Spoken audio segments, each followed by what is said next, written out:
أعوذ بالله من الشيطان الرجيم بسم الله الرحمن الرحيم الحمد لله رب العالمين الرحمن الرحيم مالك يوم الدين إياك نعبد وإياك نستعين اهدنا الصراط المستقيم صراط الذين أنعمت عليهم غير المغضوب عليهم ولا الضالين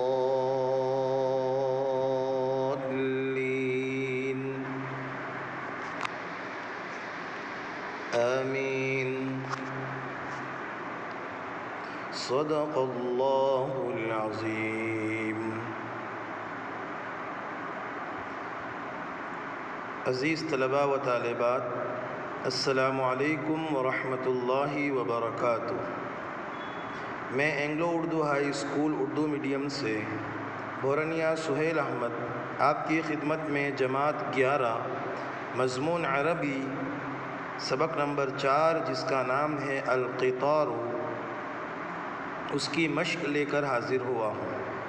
آج تاریخ ہے 5 اپریل سال 2021۔ عزیز طلباء و طالبات، الحمدللہ تمام اسباق ہمارے مکمل ہو چکے ہیں۔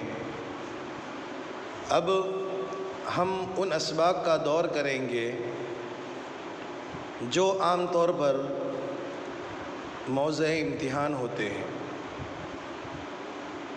لہٰذا یہ سلسلہ الحمدللہ آج سے ہم شروع کر رہے ہیں۔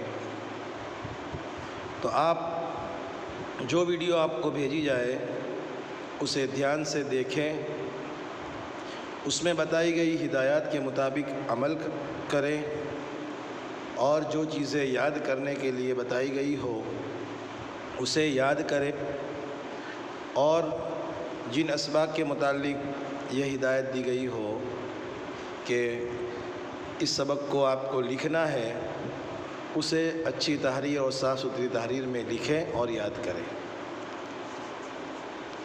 یہ جو آج ہم مشق کر رہے ہیں وہ سبق نمبر 4 کی کچھ عبارتوں کے جملے ہیں جن کا ہمیں اردو ترجمہ کرنا ہے۔ تو سب سے پہلے ہم سبق کی جو مشق ہے اسے اچھی طرح سمجھیں گے، پھر آپ کو بتایا جائے گا اس انداز میں آپ کو لکھنا ہے اور یاد بھی کرنا ہے۔ تو آئیے اب ہم چلتے ہیں ہمارے سبق کی طرف۔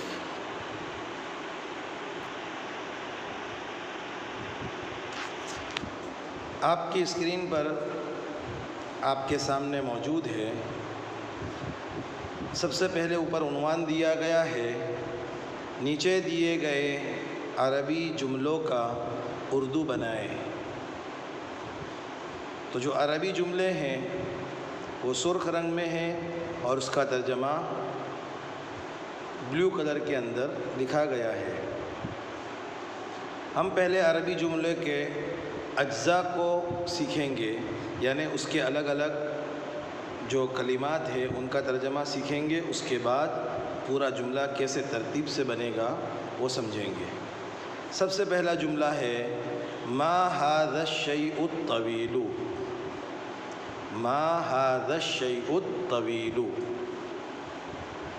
ما، میم اور الف، ما جو ہے وہ حرف استفہام ہے۔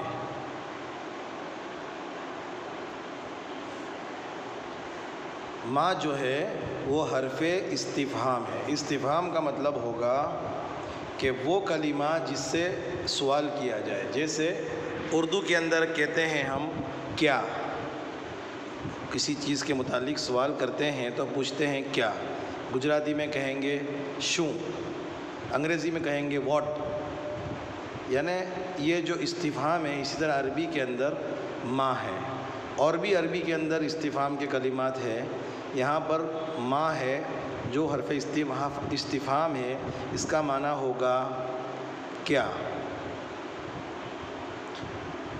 ھذا یعنی یہ، ھذا اسم اشارہ ہے یہ، جیسا کہ ہر زبان میں اسم اشارہ ہوتا ہے یہ وہ، تو اس طرح یہ ھذا جو ہے وہ اسم اشارہ ہے، یعنی اس کا معنی ہوگا یہ۔ الشیء معنی ہوگا چیز، کسی چیز کے متعلق ہمیں پتہ نہیں ہوتا ہے کہ اس کو کیا کہا جاتا ہے، تو ہم پوچھتے ہیں سامنے والے سے کہ یہ کیا چیز ہے، تو اسے کہیں گے یہ کیا چیز ہے، تو جو چیز لفظ ہے اس کا عربی ہوگا شیء۔ الطویل، الطویل کا معنی ہوگا لمبا، الطویل کا معنی ہوگا لمبا یا لمبی، دونوں میں استعمال ہوگا۔ تو ما کا معنی ہے کیا، ھذا یعنی یہ، الشیء یعنی چیز، الطویل یعنی لمبی۔ اب ترجمہ یہ ہوگا یہ لمبی چیز کیا ہے، یہ لمبی چیز کیا ہے۔ نمبر 2 پر جملہ ہے ایسافر الناس فیہ مجانا، ایسافر الناس فیہ مجانا، حرف استفہام۔ میں نے بتایا تھا اوپر والے جملے میں کہ سوال کے لیے اور پوچھنے کے لیے جو کیا، کیوں، کب، کہاں، یہ جو الفاظ ہے وہ عربی میں مختلف ہیں، اردو میں مختلف ہیں، لیکن کیا جو ہے لفظ کیا، اس کے لیے عربی کے اندر ما استعمال ہوتا ہے، اگر فعل کے سامنے ہو تو حمزہ استفہام ہوتا ہے، حمزہ استفہامیہ کہتے ہیں اسے، اور تیسرا ہوتا ہے حل، جیسے قرآن میں ہے حل اتاک حدیث موسیٰ، تو حل بھی آتا ہے کبھی کبھی، ہا اور لام۔ تو یہ جملہ ہے یعنی کیا، یسافر سفر کرتے ہیں، الناس لوگ، الناس یعنی لوگ، انسانوں کی ایک جمع غفیر کو کہیں گے لوگ، اسے عربی میں کہیں گے ناس، جیسا کہ قرآن میں ذکر ہے قل اعوذ برب الناس، تو وہاں پر جو معنی ہے لوگوں کا وہی معنی یہاں پر بھی ہے، لوگ یعنی بہت سے انسان۔ بھی کا معنی ہوگا اس میں، یہاں پر بھی یعنی بالقطاری، اصل جملہ ہے بالقطاری، لیکن یہاں پر ضمیر لوٹا دی، ہی جو ہے وہ ضمیر ہے، جیسا کہ بار بار اگر ہم کسی چیز کا ذکر کرتے ہیں اپنی بات میں، اس وقت ہم کیا کرتے ہیں کہ بار بار اس چیز کا نام نہیں لیتے ہیں بلکہ اس کی طرف اشارہ کر دیتے ہیں۔ مثال کے طور پر اگر کوئی یوں کہے کہ میرا بھائی سورت سے بمبئی گیا اور اس نے راستے میں کھانا کھایا، تو یوں نہیں کہتے ہیں، یوں نہیں کہیں گے ہم کہ میرا بھائی سورت سے بمبئی گیا، میرے بھائی نے راستے میں کھانا کھایا، میرا بھائی بمبئی میں رہتا ہے، میرے بھائی کا بہت اچھا گھر ہے۔ بار بار لفظ بھائی استعمال نہیں کریں گے بلکہ اس کا استعمال کریں گے، یعنی میرا بھائی سورت سے بمبئی گیا، اس نے راستے میں کھانا کھایا، وہ بمبئی میں رہتا ہے، وہ بمبئی میں کام کرتا ہے، تو یہ لفظ وہ جو بار بار آ رہا ہے وہ اشارہ کرتا ہے کس کی طرف، بھائی کی طرف۔ تو یہ جو ہے بھی جو ہے وہ اشارہ ہے القطار یعنی ریل گاڑی کی طرف، تو بھی کا معنی ہوگا اس میں۔ مجانن، مجانن یعنی مفت، مجانن یعنی مفت، فری، گجراتی میں کہیں گے بنا مولیہ۔ تو ایسافر الناس فیہ مجانن، یعنی کیا، یسافر سفر کرتے ہیں، الناس لوگ، بھی اس میں، مجانن مفت۔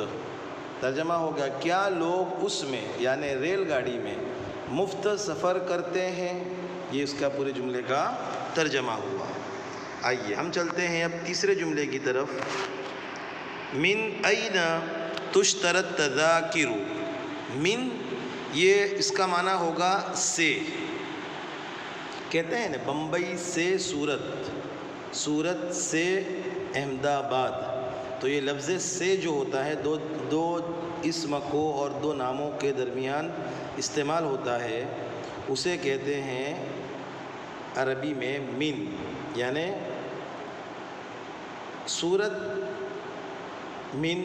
صورت یا من احمد آباد یا من ممبئی، یعنی من کا معنی ہوگا سے۔ مثال کے طور پر آپ سورت سے کہیں اور جگہ تشریف لے گئے اور کسی نے آپ کو وہاں پوچھا کہ بھئی آپ کہاں سے، تو ہم کہتے ہیں سورت سے۔ تو یہ سے لفظ آیا، اسے عربی میں من کہتے ہیں۔ قرآن میں بھی کثرت سے اس کا ذکر ہے اور قرآن میں بہت زیادہ استعمال ہوا ہے یہ لفظ سے کے معنی میں۔ تو من کا معنی سے، این یعنی کہاں، این یعنی کہاں، تشترا معنی ہوگا خریدتے ہیں، تشترا یعنی خریدتے ہیں، خریدنا، پیسے دے کر کسی چیز کو لینا، تو اس فعل کو کہتے ہیں خریدنا۔ عربی میں کہتے ہیں اس کو تشترا۔ التذاکر یہ جمع ہے تذکرتن کی، اس کا معنی ہوگا ٹکٹ، شہادت، سفر کرنے کی شہادت، یعنی سفر کرنے کا سرٹیفکیٹ، جسے ہم کہتے ہیں عام طور پر ہماری عام زبان میں ٹکٹ۔ بس میں بیٹھنے کے لیے ٹکٹ خریدا جاتا ہے، ٹرین میں بیٹھنے کے لیے ٹکٹ خریدا جاتا ہے۔ اسی طرح ہر چیز کے اندر جو سفر کے دوران سفر کے جو لوازمات ہے، ان میں سے ایک ٹکٹ بھی لوازمات میں سے ایک ہے۔ تو اس کا عربی ہے التذاکر۔ تو من کہاں، من یعنی سے، این یعنی کہاں، معنی ہوگا کہاں سے، تشترا خریدتے ہیں، التذاکر ٹکٹیں یا ٹکٹ۔ پورا ترجمہ اس طرح ہوگا ٹکٹ کہاں سے خریدتے ہیں، یعنی لوگ جو ریل گاڑی میں سفر کرتے ہیں تو ٹکٹ کہاں سے خریدتے ہیں، یہ جملے کا ترجمہ ہوا۔ آگے چوتھے نمبر کا جملہ ہے بکم مدتن نسل الی دہلی بالقطاری۔ آگے جو آیا تھا نا بھی، اسی کو یہاں پر اب تفصیل سے بیان کیا ہے، بالقطاری۔ بکم یعنی کتنا، کتنا، کتنی، کتنے، مدتن مدت، وقت، نسل ہم پہنچیں گے، الا طرف، دہلی، الا دہلی یعنی دہلی کی طرف، بالقطاری ریل گاڑی کے ذریعے۔ ترجمہ ہوگا کہ ہم اس ریل گاڑی کے ذریعے دہلی کتنے وقت میں پہنچیں گے۔ آخری جملہ ہے ہمارا یہ پانچواں، هل یجری القطار مواصلا ولا یقف۔ حل پہلے بتایا تھا کہ ما، اور حل یہ ایک ہی معنوں میں ہیں، ان کا معنی ہوتا ہے کیا۔ حل کا معنی ہے کیا، یجری القطار ٹرین چلتی رہتی ہے، یجری یعنی چلتی رہتی ہے، القطار یعنی ریل گاڑی، ٹرین، مواصلاً مسلسل یعنی ٹرین جہاں سے شروع ہوتی ہے اور اپنی آخری منزل تک درمیان میں کہیں رکتی نہیں ہے، چلتی رہتی ہے۔ ولا یقیف، ولا یعنی و یعنی اور، لا یعنی نہیں، یقیف یعنی رکتی ہے، معنی ہوگا اور نہیں رکتی ہے، یعنی پوچھنے والا سائل یوں کہہ رہا ہے کہ کیا ٹرین مسلسل چلتی رہتی ہے اور رکتی نہیں ہے؟ تو حل کا معنی کیا، یجری کا معنی چلتی رہتی ہے، القطارو کا معنی ہوگا ریل گاڑی، ٹرین، مواصلاً مسلسل، ولا یقیفو اور رکتی نہیں۔ تو ترجمہ اس کا مکمل یوں ہوگا ترتیب کے ساتھ کہ کیا ریل گاڑی مسلسل چلتی رہتی ہے اور رکتی نہیں ہے، یہ اس کا پورا ترجمہ ہوگا۔ تو یہ ان جملوں کو آپ اپنی نوٹ بک کے اندر اچھی طرح سے لکھ لیں اور اسے یاد کر لیں، اور بار بار اس ویڈیو کو دیکھ کر جس طرح تفصیل سے بتایا گیا کہ کس کلمے کا کیا معنی ہوتا ہے، اسے برابر سے سمجھیں اور لکھیں۔ السلام علیکم ورحمۃ اللہ وبرکاتہ۔